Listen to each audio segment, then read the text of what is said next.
Thank you so much for coming. We know there are no big events today. There is no Fed, no big meetings. We really appreciate you coming on the last day of the conference. This is the last panel on this stage. We have an amazing guest here with us. We're going to talk about elections. We're going to talk about volatility. We're going to talk about inflation. We're going to talk about the economy and all that. But I want to give first Nancy a few seconds to tell you a little bit more about herself before we dive deep into all of those topics. Well, first of all, I want to say thank you. I am amazed that we have so many people here in the audience, and just want to say I really appreciate it. It's the last day. A lot of people flew out already, so thank you for being here. This is a hot topic. You're going to see me squirm a little bit. Obviously, we're trying to talk about markets, how to position your portfolio, and not, necessarily political views. I am a fixed income and volatility expert. I'm an entrepreneur as well. I started my own firm about 12 years ago called Quadratic Capital. We're not a quant fund. It's named after my love of algebraic equations, which is the quadratic equation. And we're based in Greenwich, Connecticut. This is my second time coming to Future Proof, and thank you to Future Proof. You guys are amazing. We are so happy to be here today, and thank you to all of you again. Yes, and we have to start with presidential election. Everyone is thinking about the Fed today. We heard so many times 25 or 50, but tomorrow maybe we'll care about other stuff. And some of the biggest event is presidential election, of course. How much should investors think about presidential elections? I feel as though there have been so many papers saying that it's really hard to position for them. But how do you think people should start thinking about them now? Well, obviously, the topic today is the Fed. Is it going to be 25? Is it going to be 50? What is the press conference going to say? It's kind of a momentous moment. So I think that's kind of what's in our head right now. I think the election is definitely a concern, but it's going to happen, right? It's inevitable. And so there's not much that any of us can do other than try to position our portfolio. Because even if you had perfect information and you knew who is going to win, you don't even know necessarily the composition of the House or the Senate and what policies are going to be put in place. So I think it's just very hard to predict, other than I think the one thing we all know, kind of with certainty, is there will be volatility around the election. And I think one thing, volatility has like I think a lot of people have like a negative connotation about volatility. In my world, anytime volatility means options, because in order to have an options market, which is a type of derivative market, you have to have volatility as an input. And so I think volatility, you can also think of it as an asset class. You've heard, volatility is very low, meaning expectations for future moves are low, and that means essentially buying options is attractively priced because vol is not expecting a huge move one way or another, even with the election or the Fed. And I love volatility, we're going to go into that.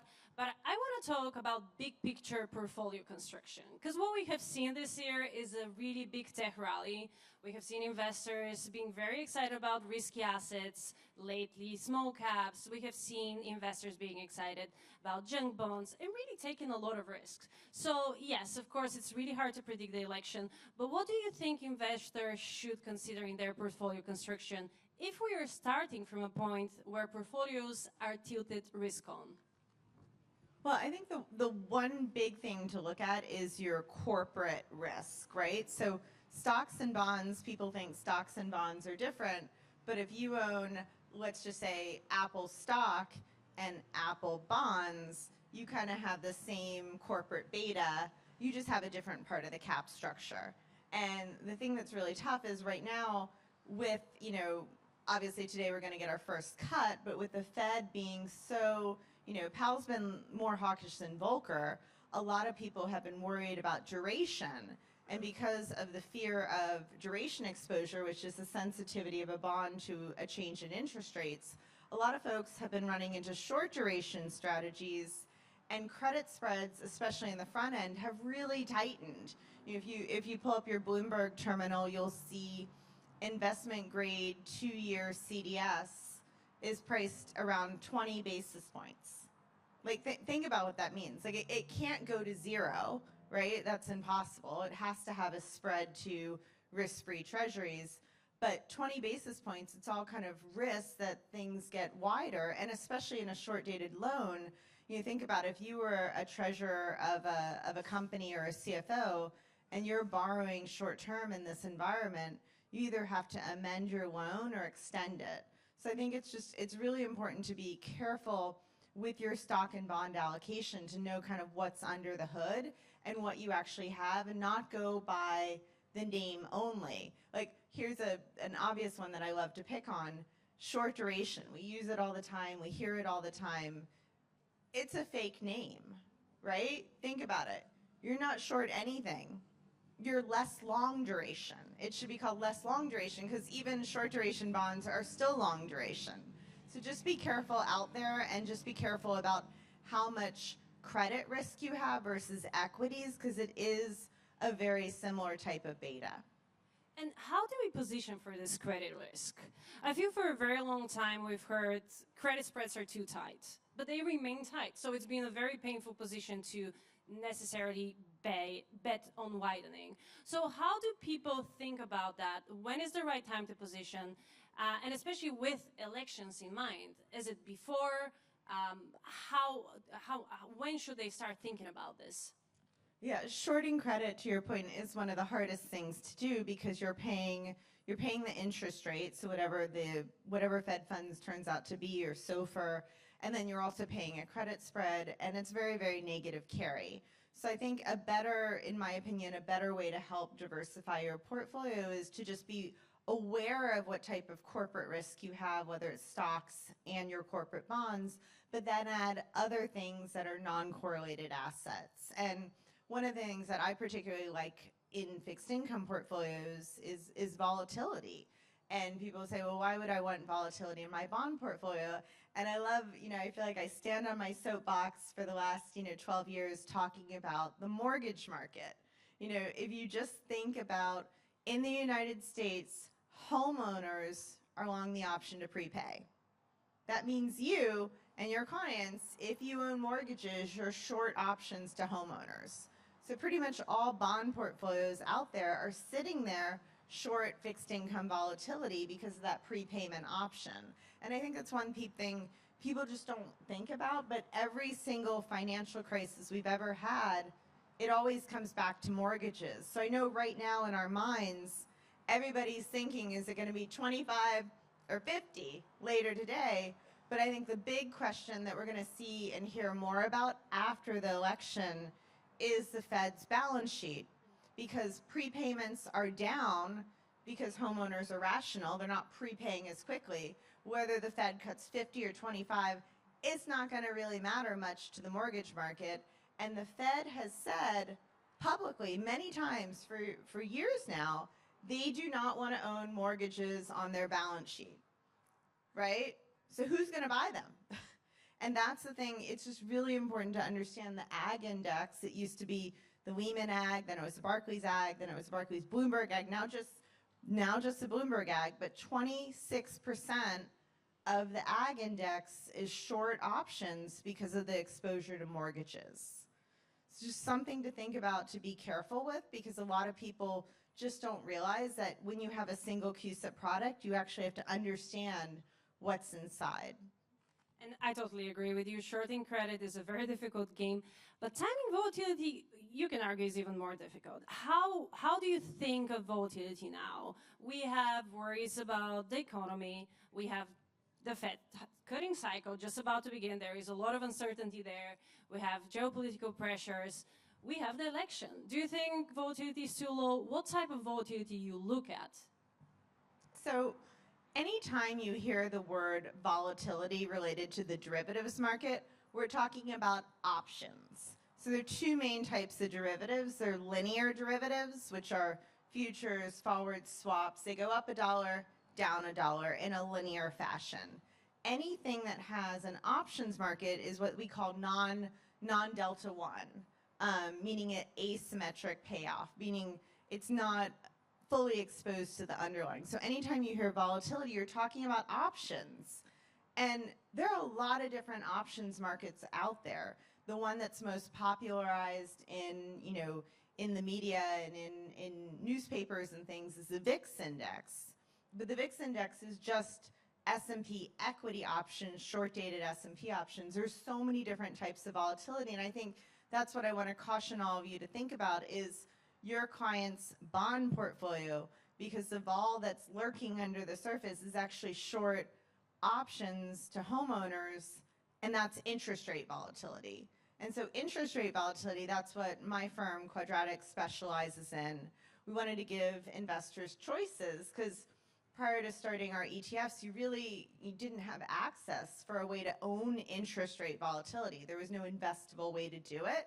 And it's something that we think is super important, and especially you'll be shocked to hear, given the Fed's change of monetary policy at Jackson Hole, given we're starting a rate cutting cycle, interest rate volatility has fallen about 40%, 40, since Silicon Valley Bank, which is crazy, right? Like none of those problems have been fixed, and if anything, we're seeing more and more regional banks actually have, that bankruptcy event where the Fed and the Treasury didn't let those banks in California fail, but now we're seeing more. So it's just super important to know that when volatility goes up, mortgages lose money in price terms. And when is the right time to do that? Because it feels though we've talked a lot about stock volatility, and there was a very long time when people were saying the VIX is sleepy, markets are too calm, and indeed there have been some spikes that a lot of long volatility strategies made money for the first time in quite some time. But it's been very hard, and after 1 week of wins for long volatility, the next week the best strategy is short volatility. So how do you deal with, I guess, the complexity of how sharp reversals have become? Yeah, I mean, vol does move a lot. I think the thing that we really like doing at Quadratic is having that asymmetric payoff. So when you buy an option, you always know the most that you can lose is the premium that you spend.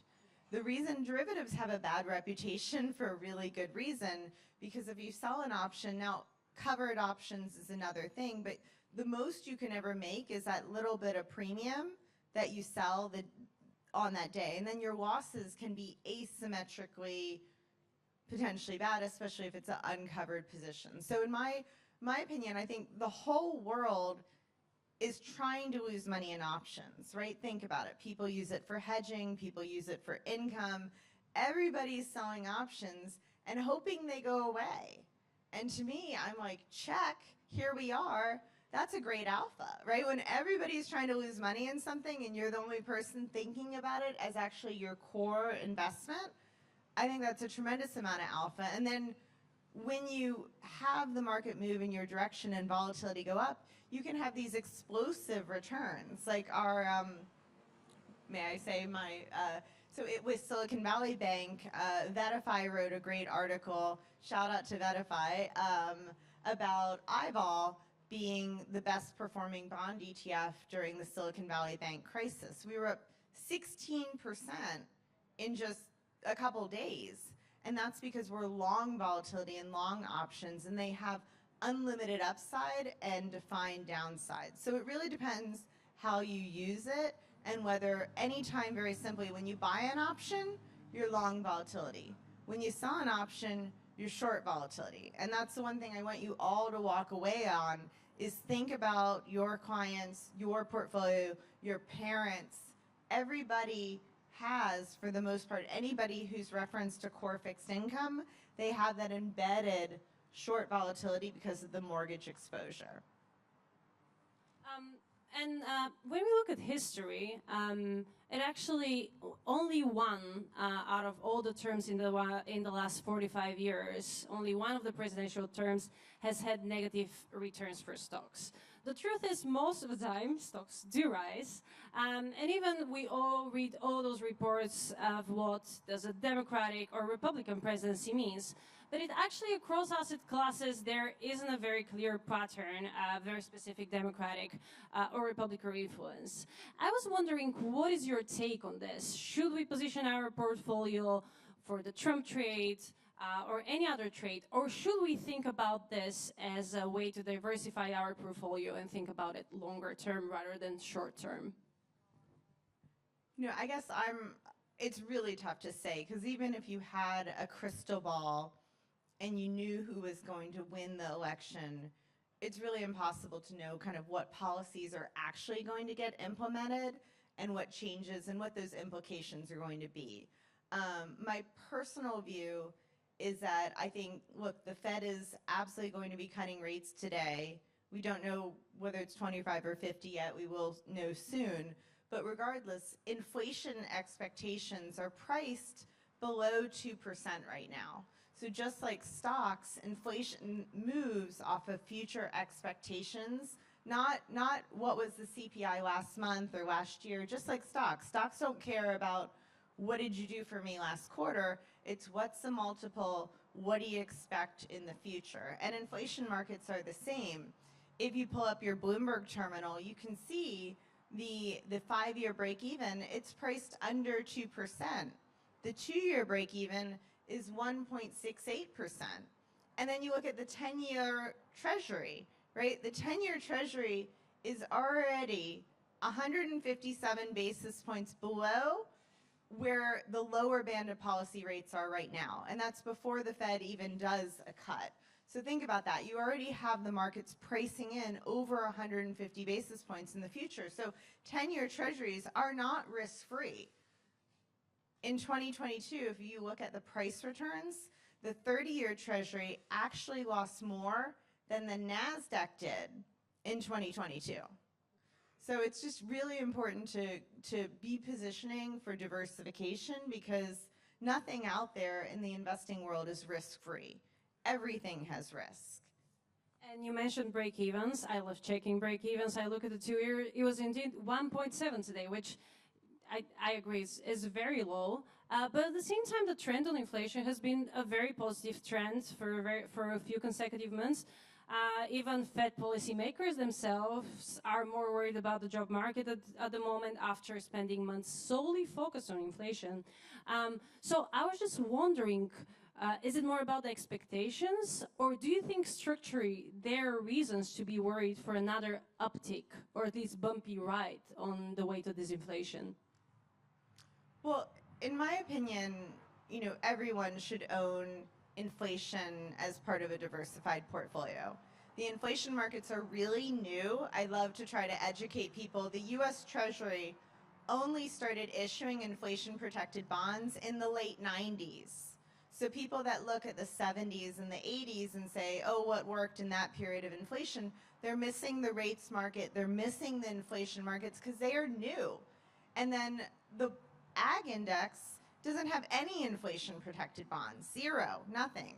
So to me, we live in a real world, right? And if your clients don't have inflation as part of a portfolio, you're short it in your real life, because everybody has a certain amount of savings and their goal is to get to retirement and be able to maintain their lifestyle. So I think the fact that the inflation markets are giving you inflation at 1.7%, it's well below this 2% target, and we have the Fed cutting rates. Should they be cutting rates?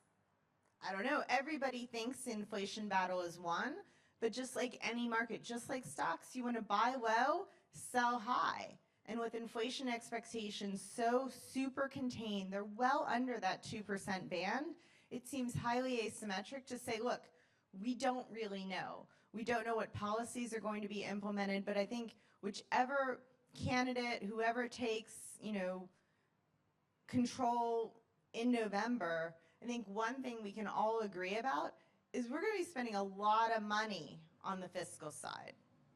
And it's a problem, and nobody's worried about that right now. Think about with the 10-year treasury at 3.67 today. What does that mean? That means the rest of the world is literally willing to lend the United States money at a lower interest rate than the overnight rate. So they're taking more risk to lend us money for longer. Like, that's crazy. Would you lend your neighbor money? Would you, if your neighbor came to you and said, "Hey, can I borrow $1,000?" You say, "Sure." He said, "Okay, I'll pay you back on Tuesday." Like Popeye. And you said, "Okay, that's fine." And then they said, "Actually, I'm going to pay you back in 10 years." Would you expect to get more or less interest rate to lend money longer? It is a crazy time. Yeah, for sure. And a lot of people have been very worried for inflation for a very long time. But of course, some of those predictions were wrong. Inflation indeed returned to more normal levels. Obviously, the last core CPI has been a little bit bumpy. But we're going back to those levels, which 1.7 indeed is way below those levels. Do you think it's more about the market expectations? So do you think realistically we can go back to 2%, or do you think there are structural reasons? And how does the next administration play into that 2% target? I think one thing we've really seen from Powell and from the Fed is that they're not even using the CPI. The CPI is a consumer price index. It's just an index, right? You would never go out and buy the Dow Jones or the Russell or the NASDAQ for your clients and say, "Ta-da, I have the US equity market." Why would you ever do that in inflation markets? Inflation markets are bigger, harder to measure than corporate America. There's only a handful of publicly listed stocks. It should be pretty easy to measure the stock market, but nobody uses one index. And I think that's a big problem with TIPS by themselves, which are Treasury inflation protected bonds. The one way that they reset is this consumer price index. And the consumer price index, the bulk of it is rent. It's shelter. That's kind of not the only way to measure inflation. So I think, to me, there's been a lot of shenanigans too with how the level of inflation is calculated within the CPI. The Bureau of Labor Statistics changed, for instance, healthcare. It has nothing to do with our healthcare costs. It has to do with how much the insurance company is getting on the other end. So healthcare costs have fallen dramatically. So personally, I just don't really think the CPI is the only way to measure inflation. And I think it's something that you can look at the markets and say inflation is priced to fall dramatically. Disinflation is being priced in. I think that's an opportunity for investors to add the diversification that's not already in core fixed income. And what about the other part of the equation? Of course, the Fed has a dual mandate. The labor market is important. Everyone has been more worried about it. Everyone has been more worried about labor market data than inflation data. What is your take on where the economy is going, and how is the next presidential election playing into that equation? Well, it's definitely a tricky time because markets are not pricing in a ton of fear. Whether you look at credit spreads being at 20 basis points, or if you look at the stock market indices, you could argue, yes, it's the Mag 7 and a handful of names leading the charge, but people are not very fearful right now. You can also look at that by the level of implied volatility in the future. It's very, very low.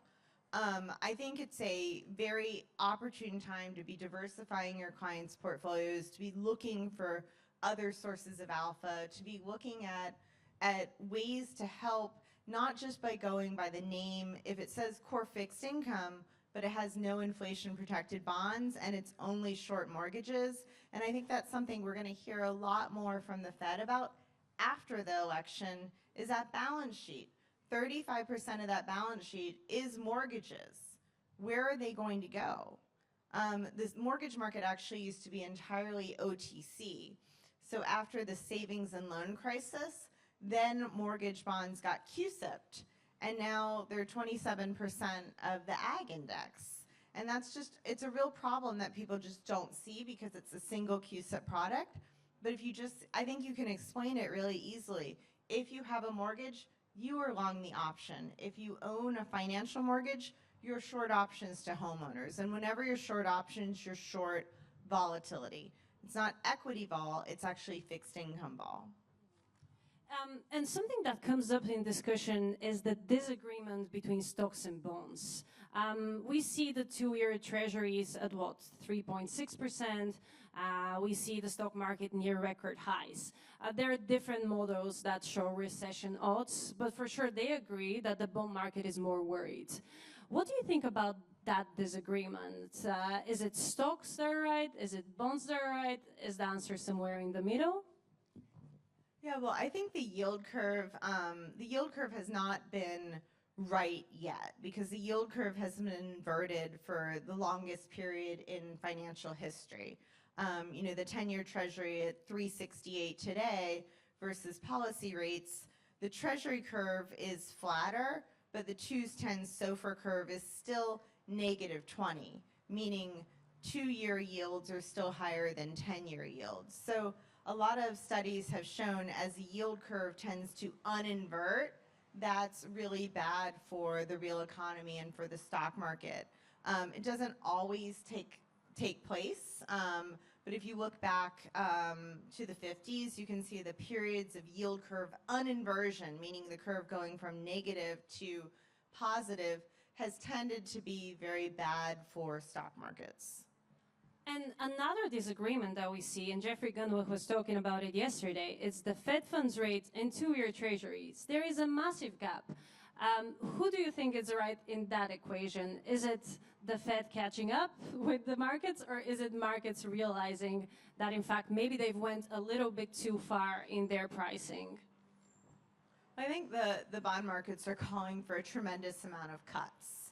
And I think the question is what's priced in versus what's actually going to happen. And I think that, to me, going back to inflation, with inflation priced at 167 with the yield curve inverted, I think it's an opportunity to say, look, maybe the Fed, they're going to cut rates. We don't know if that's the right thing to do or not, but the market is pricing in so many cuts, and that kind of makes me worried a little bit. I mean, I think every single bond manager you probably heard today is talking, how much is the Fed going to cut? It's such a crazy environment that we have that it's really just very tricky. It's very hard to be thinking about how do you have your clients diversified? How do you preserve their wealth? How do you make sure their portfolio is not taking unknown or too much risk?